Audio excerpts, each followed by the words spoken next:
Ողջույն հարգելի հայրենակիցներ,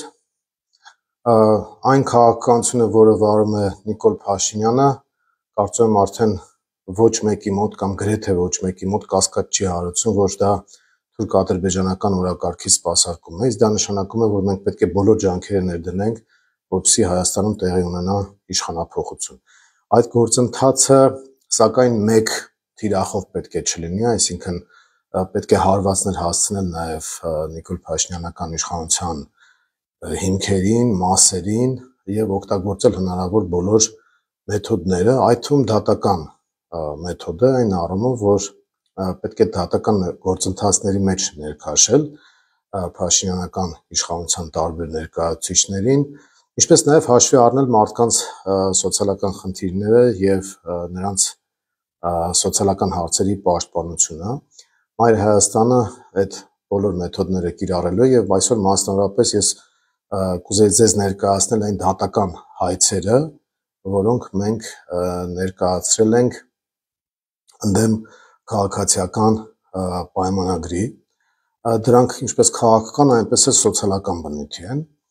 Ուրեմն դատական հայցը ընդդեմ Տիգրան Ավինյանի է, որը քաղաքապետի լիազորությունները ստանձնել է ոչ իրավաչափորեն, այս առումով կա երկու տարբեր հայց դատարանում եւ ընդհանուր առմամբ մոտեցումը հետեւյալն է. իր այսպես կոչված երթման արարողությունը տեղի է ունեցել օրենքի խախտմամբ, այդ հատուկ նիստի ժամանակ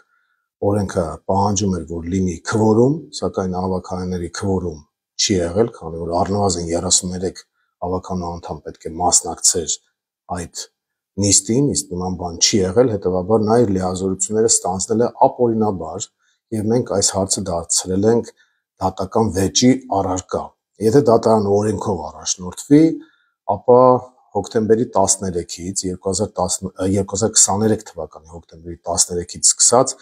Տիգրան Ավինյանի բոլոր գործողությունները, այդ թվում են թանկացումները եւ այլն, դրանք, որոնք տեղի են ունեցել, կհամարվեն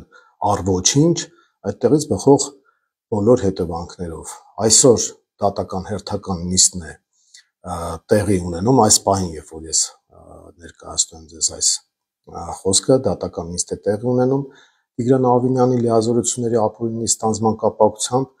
եւ մենք հետեւական ենք լինելու այս հարցում։ Երկրորդ դատական հայցը, որը քաղաքական բնույթի է նորից, վերաբերում է ավականու անդամների մանդատներից զրկելու ապօրինի այդ որոշմանը, ինչպես հայտնի է, Մայր Հայաստանի երկու անդամի զրկել են ավականու մանդատից եւ մենք այս հարցը վիճարկում ենք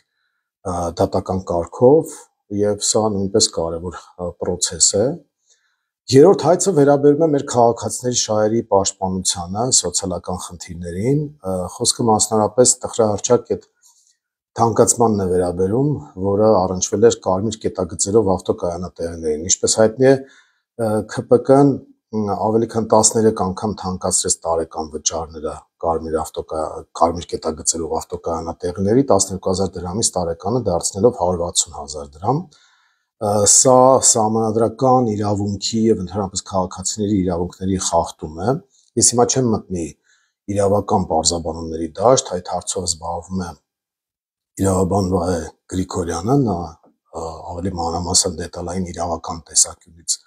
հետագայում կներկայացնի, թե ինչն ինչոց է, բայց մենք այս որոշումը ավականու, որը կայացվել է, վիճարկում ենք դատարանում եւ կարծում ենք, որ այդ թանկացումը հակաիրավական է եղել, հակասահմանադրական է եղել եւ հակասել է նաեւ Հայաստանի օրենսդրությանը։ Այս 3 հայցերով, 3 բլոկ հայցերով մենք այս պահին քաղաքացիական պայմանագրի հետ դատական վեճի մեջ ենք մտած։ Առաջարկում եմ հետևել այս process-ներին, իսկ ընդհանուր առմամբ մենք բոլորիս քաղաքական գործունեությունը պետք է միտված լինի քաղաքական իշխանության փոփոխությանը, որովհետև դա արդեն անվտանգության խնդիր է։ Այսքանը։